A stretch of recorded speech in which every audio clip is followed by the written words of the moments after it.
श्रीमद् भगवत गीता में कृष्ण कहते हैं, ज्ञान आपको डिसिप्लिन कर देता है, आपके करैक्टर को क्लीन कर देता है और आपकी जिंदगी को ग्रीन कर देता है। जिंदगी में हरियाली और खुशहाली आ जाती है। और उन्होंने कहा ज्ञानी का पहला लक्षण विनम्रता है, अमानितम। जिसके अंदर अभिमान नहीं है तो समझो ज्ञान हो गया। ज्ञान होगा तो अभिमान नहीं होगा, अभिमान होगा तो ज्ञान नहीं होगा, क्योंकि ज्ञान पहली मार अभिमान पर करता है। यदि अभिमान अंदर है तो समझ लो भी ज्ञान नहीं हुआ है। नम्रता, नम्रता, नम्रता सीखे सरलता, गही विनय सुविधान को। विशाल देव कहते हैं नम्रता सीखो, सरलता सीखो। नम्रता सीखे सरलता, गही विनय सुविधान को।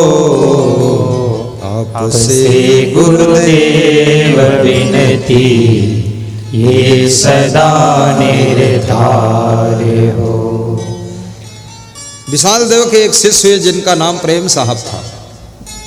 बड़े धुरंधर प्रचारक थे, लंबे होकर प्रवचन करते थे, मेरे से ज़्यादा स्पीड में बोलते थे। मैं वृद्धावस्था में उनका दर्शन किया तो उन्होंने मुझे एक रजाई दिया था। 20 साल उनकी रजाई ओढ़ा। उस रजाई की करामात, वो ज्ञान सब हमारे अंदर आ गया। गुरु का कोई सामान मिल जाए उसको संभाल के रखना चाहिए। फिर वो रजाई मैंने उठा के इस चेला को दे दी और जिस दिन दिया उसी दिन से इसके अंदर ज्ञान आ गया। नहीं तो ये बाजा बाजा कुछ बजा नहीं पाता था। अब तो ऐसे मूड हिला के गाता है, मन संचालन भी करने लगा। इसी साल दिया होगा, याद है? हाँ, अब उसको ओढ़ता है, इसके अंदर ज्ञान पैदा हो रहा है।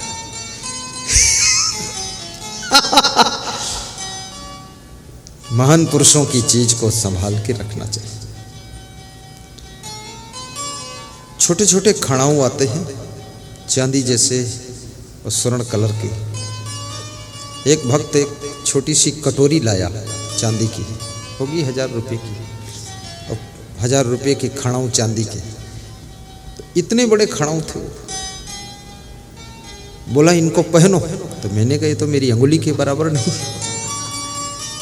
तो बोले इस पे चरण छुआ दो, स्पर्श कर दो। तो मैंने स्पर्श कर दिया। बोले अब इसकी मैं पूजा करूंगा। ये श्रद्धा है। एक भक्त ने मुझे चांदी के खड़ाऊ बना कर दिया, तो दूसरा भक्त मिला, बोला ये मुझको दे दो, मैं इसकी पूजा करूंगा। तो उसको दे दिया। तो उसने पैसे दिए कि और नया बनवा लेना। तो नया बनवाने के लिए मैं बोला, तो बोले पैसा भी तुम रख लो, नया अलग से हम बना कर दे देंगे, चांदी का दे देंगे। श्रद्धा।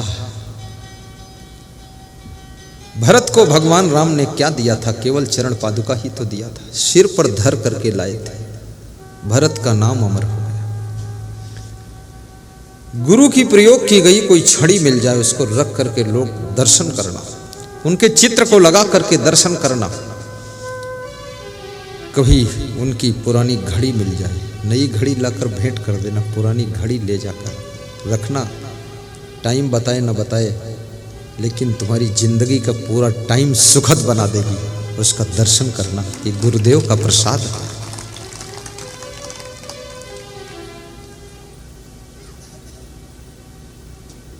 श्रद्धवा लभते ज्ञानम तत्परः संयतेन्द्रिया।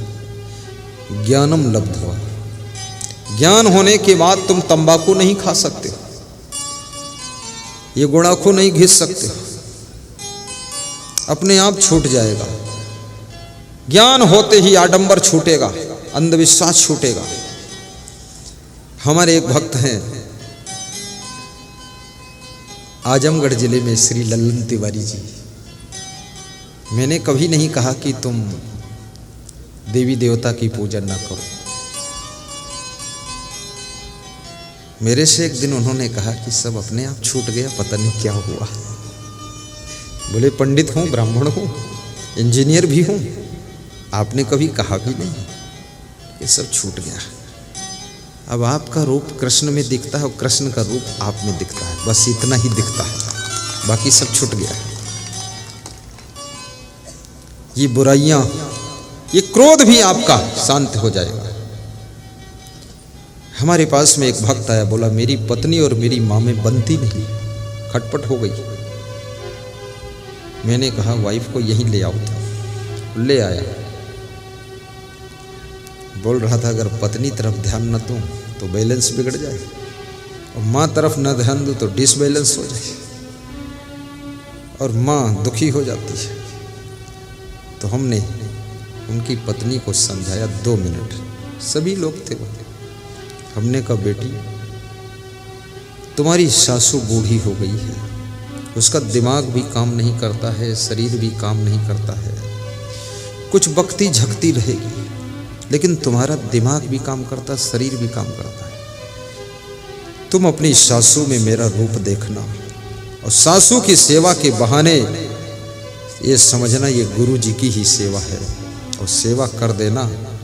उनकी सेवा से ही तुम्हारे सभी कार्य सफल होंगे, मनोकामनाएं पूरी होंगी। फिर वो भक्त आया, मैंने पूछा रातों रात कुछ असर पड़ा? बोले पूरा ठीक हो गया मामला। मेरी वाइफ हंसकर सेवा करने लगी।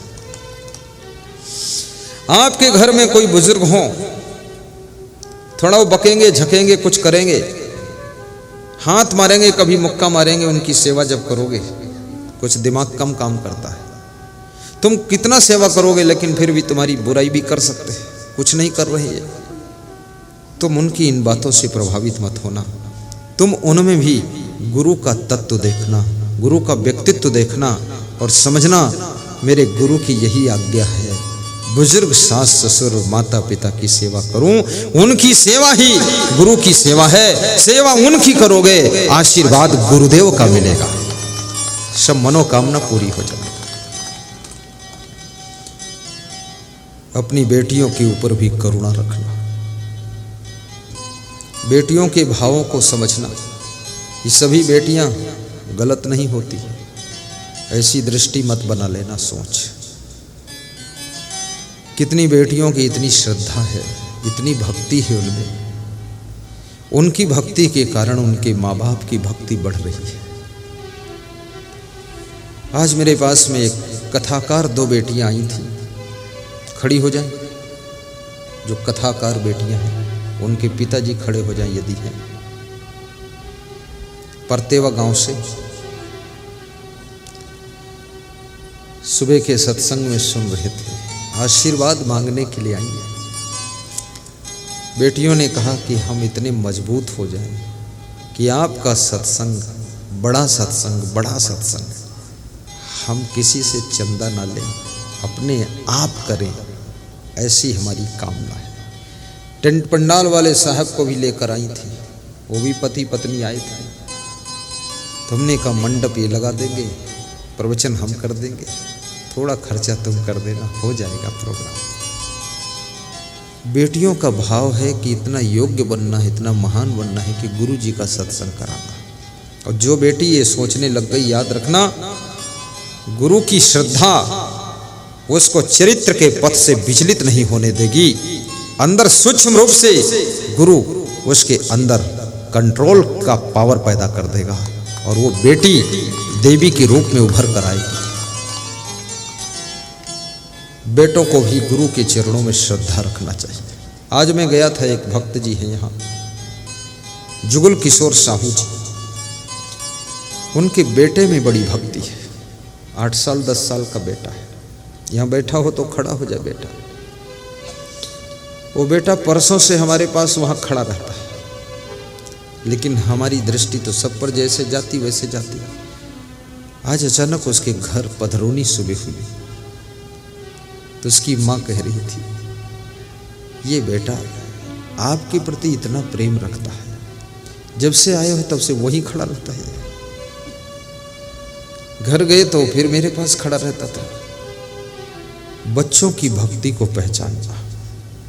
हो सकता है तुम्हारे पुत्र के रूप में कोई महान भक्त की आत्मा ने तुम्हारे घर में आकर अवतार ले लिया है,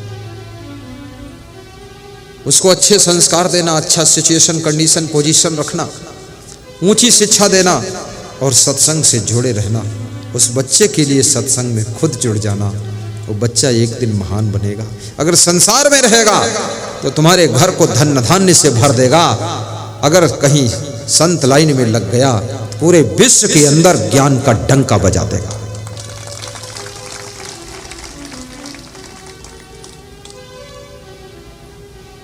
ऐसे पुत्र रत्न की भी आवश्यकता है जो ज्ञान का डंका बजाए। वो धन्य है वो माँ, धन्य है वो पिता जिसके द्वारा कोई महान पुत्र का जन्म होता है। धन्य माता पिता, धन्यो गोत्रम, धन्यम कुलोद्भवा, धन्या च वसुधा देवी यत्र स्याद गुरु भक्तता। शिव जी से पार्वती जी पूछती हैं वह कौन से माता पिता हैं जिनको धन्य कहा जा सकता, वो कुल गोत्र कौन सा धन्य, वो धरती कौन सी धन्य है। शिव जी कहते वह माँ धन्य हो, पिता धन्य हो, कुल धन्य हो, गोत्र धन्य है और वो धरती भी धन्य हो, गांव धन्य है जिस गांव में जिस माँ के द्वारा कोई महान भक्त का जन्म हो जाता है। गुरु भक्तता, गुरु भक्त का जन्म होता है।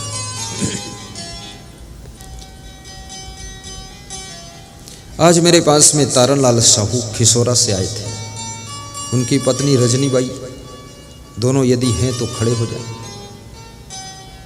एक तो लोग शर्माते बहुत, खड़े नहीं होते, चुप्पे उसी में बैठे रहते। ये है रजनीबाई।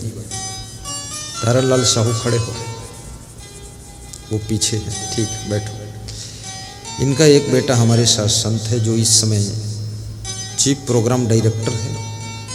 टीवी चैनल में जो प्रवचन आता है इसको वही संभालते हैं। जिनको प्रोग्राम देना होता वही देते हैं, वही डेट बताते हैं प्रोग्राम की और रेट बताते हैं प्रोग्राम का और सेट करते हैं प्रोग्राम को। रेट, डेट, सेट तीनों का। खुश हो जाए 10,000 कम कर देता है, थोड़ा मूड ठीक नहीं है तो 20,000 बढ़ा देता है।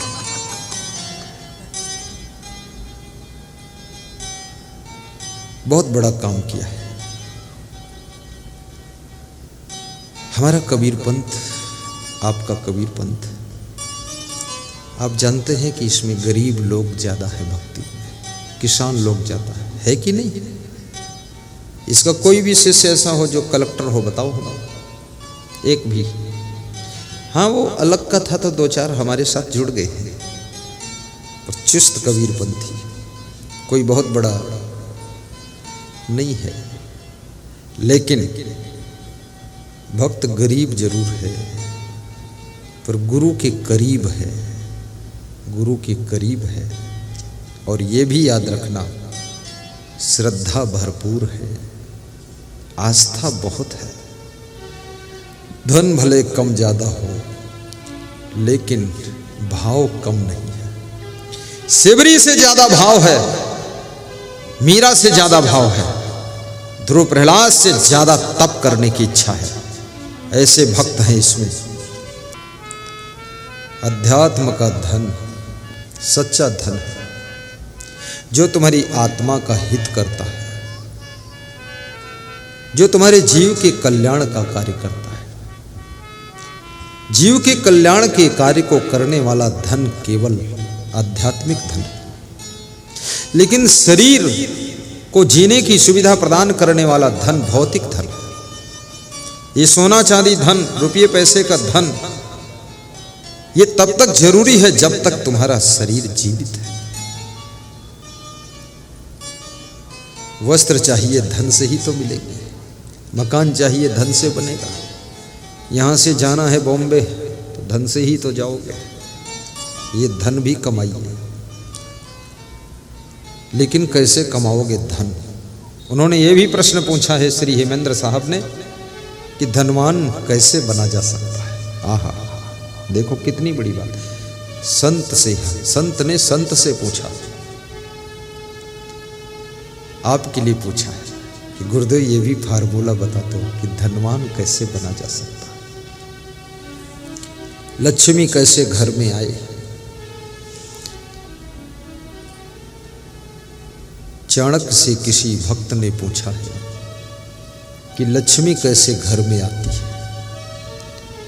चाणक्य ने बताया है कबीर साहब ने भी बताया है, उद्योग नास्ति दारिद्र्यम, दारिद्र्य नाशनम दानम। चाणक्य 3 फार्मूले दे रहे हैं। नंबर 1, उद्योग करो तो दरिद्र नष्ट हो जाएगा। और कबीर कहते हैं, कहें कबीर कुछ उद्यम कीजिए, आप खाए और को दीजिए। कबीर साहब भी कहते हैं उद्यम करो, उधूम मत करो, उत्पात न करो, खुराफात न करो, फालतू बात न करो, उद्यम करो। और ऐसा उद्यम करो, इतना कमाओ, खुद खाओ, दूसरों को खिलाओ। केवल अपने पेट भर के लिए नहीं, दूसरों के लिए भी कमाओ। साईं इतना दीजिए जामे कुटुंब समाये, मैं भी भूखा न रहूं, साधु न भूखा जाए। कोई द्वार पर साधु आ जाए, भूखा न जाए। लेकिन जिनको साईं ने ज़्यादा दे दिया है तो उनको ऐसी बीमारी है कि कुछ खा ही नहीं सकते, डॉक्टर ने मना कर दिया कुछ मत खाना, तो वो भी भूखे लेटे। और कंजूस इतने हैं कि साधु द्वार पर आया है तो उसको 2 कौड़ी दे भी नहीं सकते, तो वो भी भूखा है। धन तो बहुत है, साधु भी भूखा चला गया और खुद भी भूखे लेटे हुए है। ये कुछ भी खा ले तो और बीमारी बढ़ेगी, ऐसी प्रॉब्लम पैदा हो जाए। बोल लफड़ा है।